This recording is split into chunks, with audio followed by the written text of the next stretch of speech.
Sorry about that. And sorry about this.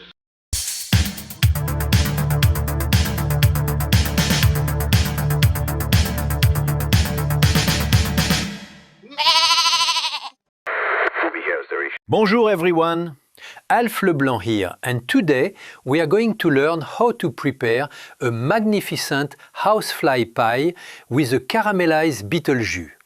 Because this is what we'll be replacing animal protein with in the new millennium, and it is delicious.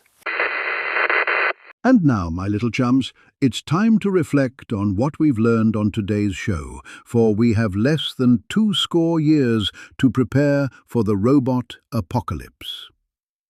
Computers are becoming ever so clever, but they're also becoming extremely crafty, and the people of the future will begin to forget the difference.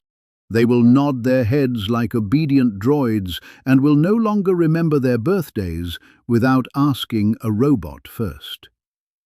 This is why we must write with a pencil every day and take extensive notes on everything around us at all times. Because if we don't, we will eventually end up utterly clueless and unable to think an original thought. My Toshington X doesn't lie. 2026 is the year of the goat. But not us, my little chums, not ever. May God bless your little hearts.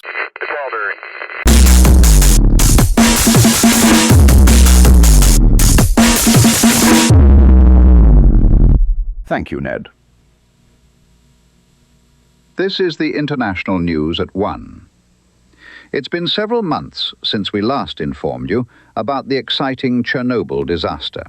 But it's back in the headlines today after several of the survivors have since developed what appear to be arachnid mutations. There has also been several sightings of strange creatures in the area, which are fueling numerous conspiracies. We sent our team in hazmat suits to make sense of this riveting situation. Over to Derek Hysteric, somewhere in Ukraine. Good afternoon, viewers. Today we're reporting from the closest emergency hospital to the Chernobyl disaster zone, and we really don't want to touch anything here. There's not only the gruesome smell of radiation to contend with, but also the untold depths of human misery. Viewers of a nervous disposition might want to switch channel immediately. I'm told there's Q Management on BBC One or Parish Matters on ITV. These pitiful creatures were happy to show us their mutations. Some were even proud. We thought it was revolting, and it smelled like cabbage stew that had been sat for days in a hot kitchen. I mean, look at the state of that. We talked to Dr. Kosenko, but unfortunately our translator had come out in Welsh and needed urgent treatment, so it was a waste of everybody's time. There have also been sightings of strange creatures, which locals believe have been sent by the West. Goodness me! Here is some inconclusive evidence. A postman claimed to spot this ghastly thing on his way to the office only a week ago. Soviet officials have claimed to verify its authenticity. And then there was this little rotter, spotted only yesterday apparently. Bugger knows if the sightings are real, but what we've seen at this hospital today is making us ill. This is Derek Hysteric on the news at 1. Wishing you all a speedy recovery. Now we turn to Pickering, North Yorkshire, where we review the impact of the controversial Railways Act of 1921.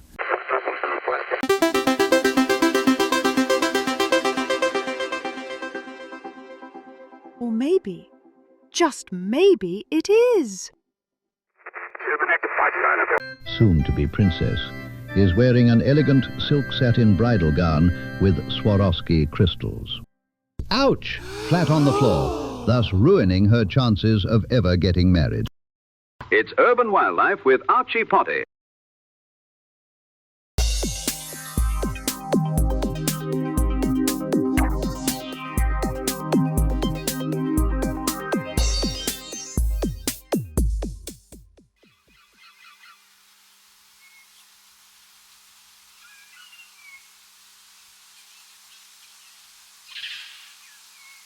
Here, behind the Quick Save in Manchester city centre, a shopping trolley has returned to its natural habitat, the ancestral canal.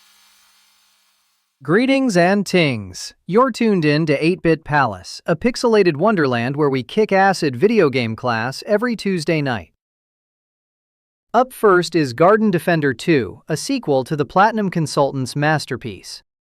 You play a customizable horticulturist who needs to defend his flowers from common garden pests such as black spot fungal disease, chafer beetles, and the snail.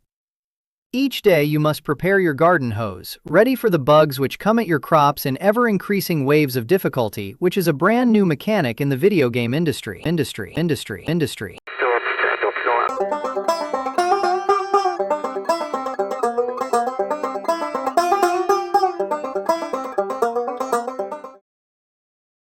Close your eyes.